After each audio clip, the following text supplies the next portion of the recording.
It's been a big decade so far for billionaires. According to a new report, Enlarge this change caption Markus SchreiberAP Markus SchreiberAP, for many, billionaires have never had it better. This is a quote from Rebecca Riddell, Oxfam America's economic and racial justice policy leader. If you put their money in a room in 2020 and came back at the end of 2023, you would see wealth increase tremendously, Riddell says. 3 times the inflation rate. The billionaire's success is inspired by the global aid organization Oxfam International's Inequality Inc. One of the key points of his new report titled, "This is an annual publication published to coincide with the World Economic Forum meeting, which begins on Monday, January 15, in Davos, Switzerland. Every year since 1971, government and business leaders have come to the Swiss mountain resort town to ponder the issue. The world's problems and possibilities. As you might expect, the Oxfam findings have their skeptics.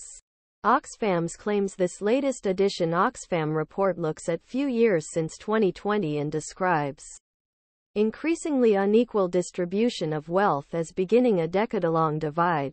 Oxfam explains how well-off billionaires are. The world's 5 richest men have more than doubled their wealth since 2020, from 405 to 869 billion, while nearly 5 more people have become poorer. You think there would be very little that surprises, says Oxfam's Riddell. As a matter of fact, their report in 2022 touched upon a very similar point. As NPR's headline puts it, the rich are getting richer in pandemic and the wealth gap is killing poor. Oxfam says. But there's something different this time, says Riddell. At a time when so many are suffering, astronomical nature of the gains at top levels since 2020 have truly stood out. Meanwhile, the report notes that for many ordinary people around the world, this decade has been challenging so far. It started with a pandemic that devastated lives and economies, Riddell says. Add to this the really long-lasting challenges of the cost of living crisis, climate collapse, and war. Progress against poverty has almost stalled.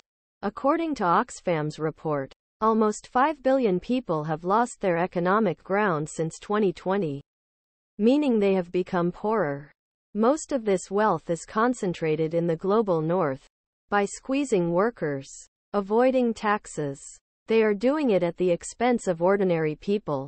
He argues, no one company or individual should have this much power over our economies and our lives. More specifically, no one should have $1 billion, says Amitabh Behar, interim chief executive of Oxfam International. Critics of Oxfam thesis: no one disputes that the rich are getting richer. But some say Oxfam's analysis of poverty is a bit misleading. I am not a big fan of the figure of 5 billion people worse off, says Charles Kenny, a senior fellow at the Center for Global Development think tank.